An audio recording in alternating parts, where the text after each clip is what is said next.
I was 20 years old. I was at my lowest point. And then one day, and I remember the exact day, March 27th, 1975, I was helping my mother in her beauty shop. My mother owned a beauty shop up in Mount Vernon. And there was this older woman who was considered one of the elders in the town. And I didn't know her personally, but I was looking in the mirror, and every time I looked at the mirror, I could see her behind me, and she was staring at me. She just kept looking at me. Every time I looked at her, she kept giving me these strange looks. So she finally took the dryer off her head and she said something I'll never forget. First of all, she said, "Somebody give me a piece of paper. Give me a piece of paper." She said, "Young boy, I have a prophecy, a spiritual prophecy."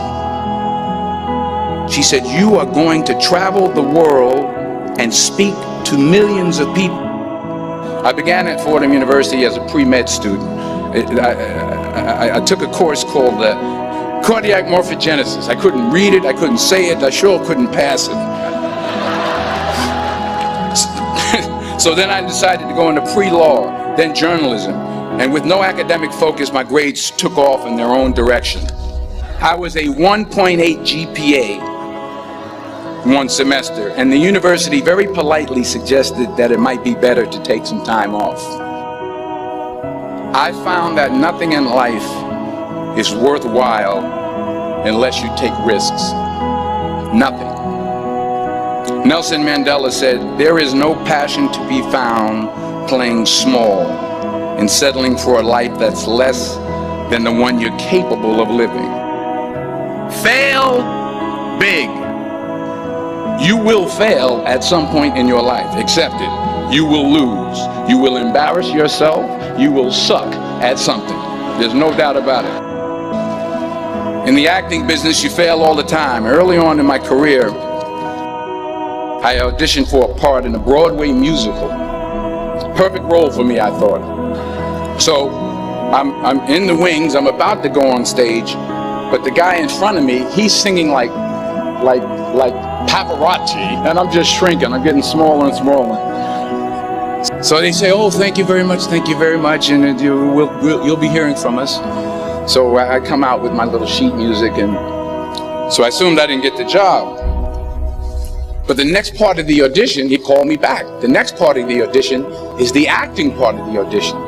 So I'm like, hey, okay, maybe I can't sing, but I know I can act. So they pair me with this guy, and again, I didn't know about musical theater. And musical theater is big, so they can reach everyone all the way in the back of the stadium. And I'm more from a realistic, naturalistic kind of acting where you actually talk to the person next to you.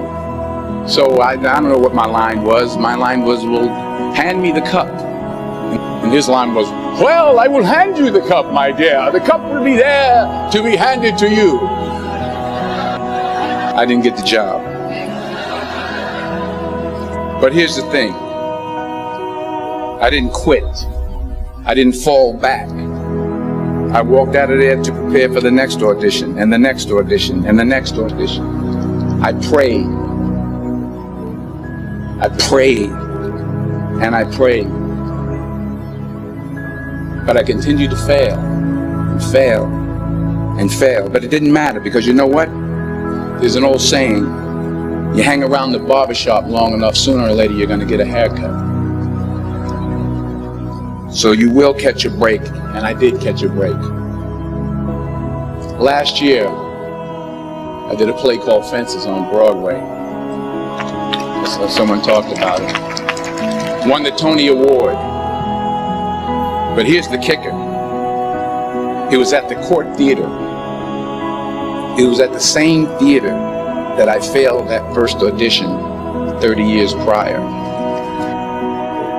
Reggie Jackson struck out 2,600 times in his career, the most in the history of baseball. But you don't hear about the strikeouts. People remember the home runs.